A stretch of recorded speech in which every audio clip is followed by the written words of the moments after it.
IPC 211 BNS 248 പ്രകാരം എനിക്കെതിരെ വ്യാജ പരാതി ഉന്നയിച്ച ആ പരാതിക്കാരിക്കെതിരെ നടപടി സ്വീകരിക്കണമെന്ന് ബഹുമാനപ്പെട്ട പോലീസിനോട് അഭ്യർത്ഥിക്കുന്നു. AIG പൂങ്കുഴലി മാഡത്തിന്, മുഖ്യമന്ത്രിയുടെ ഓഫീസ്, DGP, സൈബർ സെൽ എന്നിവർക്ക് ഇമെയിൽ മുഖാന്തരം പരാതി ഇന്നലെ കൊടുക്കുകയുണ്ടായി.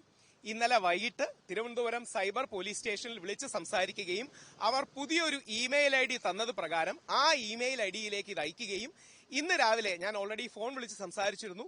ബഹുമാനപ്പെട്ട സൈബർ പോലീസ് സ്റ്റേഷനിലെ ഉദ്യോഗസ്ഥർ സമക്ഷം പരാതി നേരിട്ട് തരികയും അതിന്റെ രസീത് എനിക്ക് തരണമെന്ന് ആവശ്യപ്പെടുകയും ചെയ്തു. അങ്ങനെ ഞാൻ അഡ്വക്കേറ്റ്സിനോടും മറ്റും സംസാരിച്ചിട്ടാണ് ഈ പരാതി കൊടുക്കുന്നത്. ഇതിൽ ഏറ്റവും പ്രധാന കാരണം, നിങ്ങൾ എല്ലാവർക്കും അറിയുന്നത് പോലെ 16 ദിവസത്തോളമാണ് എന്നെ ഒരു കാര്യവുമില്ലാതെ ജയിലിലിട്ടത്.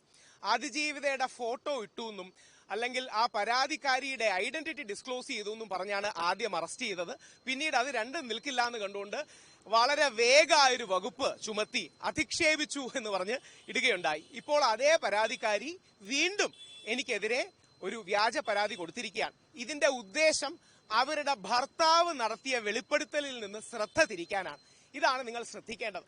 ഭർത്താവിന്റെ പേര് ഞാൻ പറയുന്നില്ല, ഭർത്താവിന്റെ വീഡിയോ ഒന്നും ഞാൻ ഷെയർ ചെയ്തിട്ട് പോലുമില്ല. അങ്ങനെ എനിക്കെതിരെ ഒരു പരാതി വരുന്നതെന്ന് ഉദ്ദേശിച്ചാണ്.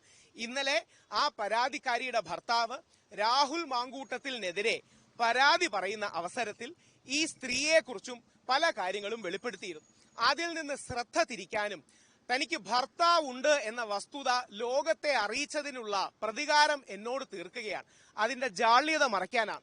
കൗതുകം എന്ന് പറയട്ടെ, എനിക്ക് എന്താ പറയണേ, ഞാൻ പറയുന്ന സത്യങ്ങൾക്ക് എനിക്ക് ഒരു അഭിമാനവും അല്ലെങ്കിൽ നന്ദിയും തോന്നിയത് ആ ചെറുപ്പക്കാരൻ വൈകിട്ട് അതിജീവിതക്കെതിരെ അല്ലെങ്കിൽ അതിജീവിത എന്ന് പറഞ്ഞുകൂടാ, പരാതിക്കാരിക്കെതിരെ രൂക്ഷമായ വിമർശനം ഉന്നയിച്ചുകൊണ്ടും രാഹുൽ ഈശ്വറിനോട് ഖേദം പ്രകടിപ്പിച്ചുകൊണ്ടും, ഓർക്കുക, പരാതിക്കാരിയുടെ ഭർത്താവ് രാഹുൽ ഈശ്വറിനോട് ഖേദം പ്രകടിപ്പിച്ചു. കൃത്യമായ വരി ഞാൻ വായിക്കാം.